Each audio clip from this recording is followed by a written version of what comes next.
বিরাট কোহলিকে যদি 5 নম্বরে 6 নম্বরে ব্যাটিং করানো হতো তাহলে কি আমরা এই বিরাটকে দেখতে পেতাম? এই দ্য গোট, দ্য লিজেন্ড বিরাট কোহলিকে পেতাম আমরা? বা বীরেন্দ্র সেহবাগকে যদি ওপেনিং করানো না হতো তাহলে আমরা আজ এই বীরেন্দ্র সেহবাগকে পেতাম?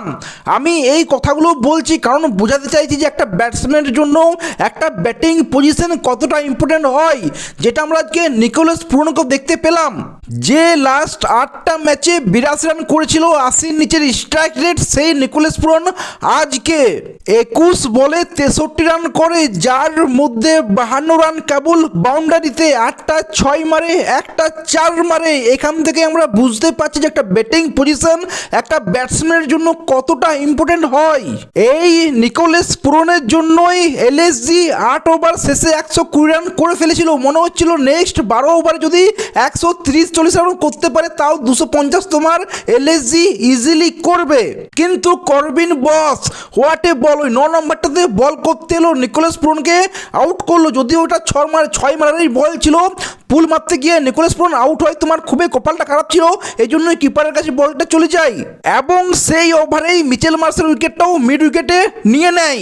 1 ওভারেই 2টো উইকেট নিকোলাস পুরান এবং তোমার মিচেল মার্শ, যেও খুবই ভালো ব্যাটিং করছিল। আই থিঙ্ক 22-24 বলে 42 রান মতো কিছু একটা করেছিল, ও সাইড থেকে ভালো খেলছিল।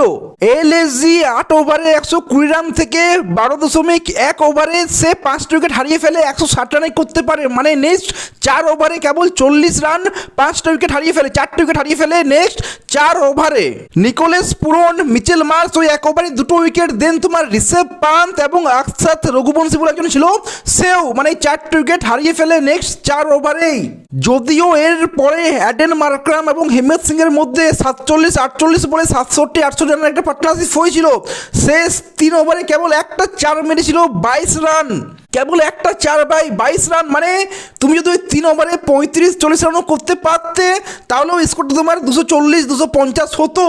কিন্তু না ভাই, কেবল ওই 3 ওভারে 22 রান, একটা বাউন্ডারি, ওটা তোমার বুমরাকে মেরেছিল।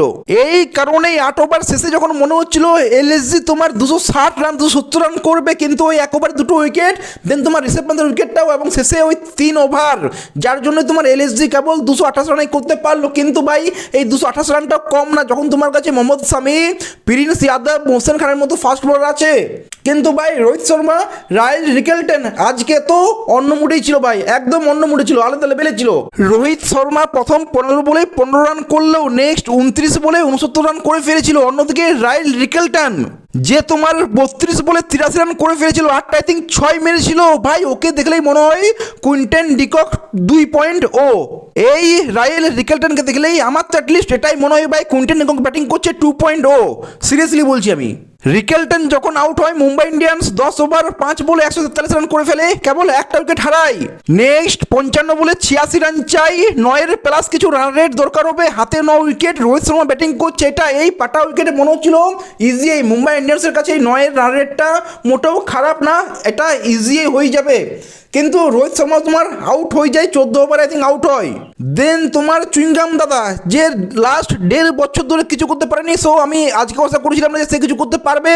তিলক বর্মা আউট হয়, কিন্তু ভাই নমন ধীর এবং তোমার শেষে উইল জ্যাক্স একটা 6 মেরে মুম্বাই ইন্ডিয়ান্সকে জিতিয়ে দেয়। খাতা কলমে এখনও তোমার মুম্বাই ইন্ডিয়ান্স কোয়ালিফাই করতে পারে। তো চলো ভাই, রোহিত শর্মা, রিকেলটন দুজনের ইনিংসটা দারুণ ছিল। হার্দিক পান্ডিয়া আজ খেলেছিল না ভাই, আমি পরে নোটিস করলাম যে হার্দিক পান্ডিয়া তো আজকে নেই। যদি মুম্বাই ইন্ডিয়ান্স এরকম করছে তাহলে ভাই হার্দিক পান্ডিয়াকে আমি বলবো ভাই নিয়ে এসো, কেকেআর ক্যাপ্টেন বানিয়ে দাও, কেকেআর ওকে নিয়ে এসে কেকেআর ক্যাপ্টেন বানিয়ে দাও। আমাদের ক্যামেরন গ্রিন, হার্দিক পান্ডিয়া দুটো ভালো অলরাউন্ডার, তার সাথে হর্ষিত রানা, মানে রাসেলটা তো পুরোপুরি করে দেবে ভাই, প্লাস ক্যাপ্টেন্সিটাও পেয়ে যাবো। সো আমাদের কোনো কিছুতে টেনশন থাকবে না। যদি হার্দিক পান্ডিয়াকে মুম্বাই ইন্ডিয়ান্স বসিয়ে দিচ্ছে, আমি কারণটা জানি না কেন বসিয়েছিল, কিন্তু ফর্ম খারাপের জন্য যদি বসিয়েছিল তাহলে বলবো ভাই হার্দিক পান্ডিয়াকে মুম্বাই ইন্ডিয়ান্স তোমরা রিলিজ করো, আমাদের কেকেআর নিয়ে নেবে। আমাদের খুবই দরকার হার্দিক পান্ডিয়াকে ভাই, সিরিয়াসলি আমার তো এটাই মনে হয়, জানি না বাকিদের কি মনে হয়, কিন্তু আমার মনে হয় হার্দিক পান্ডিয়াকে খুবই দরকার কেকেআর টিমে। হার্দিক পান্ডিয়া কেকেআর এলে আমাদের টেনশনই নেই যে রিঙ্কু সিং একাই দেখছিল, এবার রিঙ্কু সিংয়ের সাথে তোমার হার্দিক পান্ডিয়াও থাকবে। সো ফিনিশারও কোনো প্রবলেম নেই, ওপেনিংয়ে তোমার ফিনালেন আছে কি তোমার সুনীল নারায়ণ, ক্যামেরন গ্রিন, মানে আমাদের টেনশন নেই। ব্যাটিংটাও আমার টেনশন নেই, বোলিংটাও টেনশন নেই ভাই, আমাদের টিমটা দারুণ হয়ে যাবে। কেকেআর যদি মুম্বাই ইন্ডিয়ান্স যদি হার্দিক পান্ডিয়াকে রিলিজ করে দেয়, কেকেআর যদি নিয়ে নিতে পারে, কোনোভাবে নিই নাও ভাই, 20-25 কোটি যে হবে হোক, তুমি হার্দিক পান্ডিয়াকে নিতে পারলে আমাদের টেনশনটাই চলে যাবে ভাই। নেক্সট 5-6 বছর আমাদের টেনশন থাকবে না। ক্যামেরন গ্রিন, হার্দিক পান্ডিয়া, উফ, দারুণ হয়ে যাবে ভাই। তো চলো এ নিয়ে তোমরা কি বলবে কমেন্টে জানিও। ভিডিও ভালো লাগলে লাইক শেয়ার সাবস্ক্রাইব করে দিও। দেখা হচ্ছে পরে টেক কেয়ার, সি ইউ।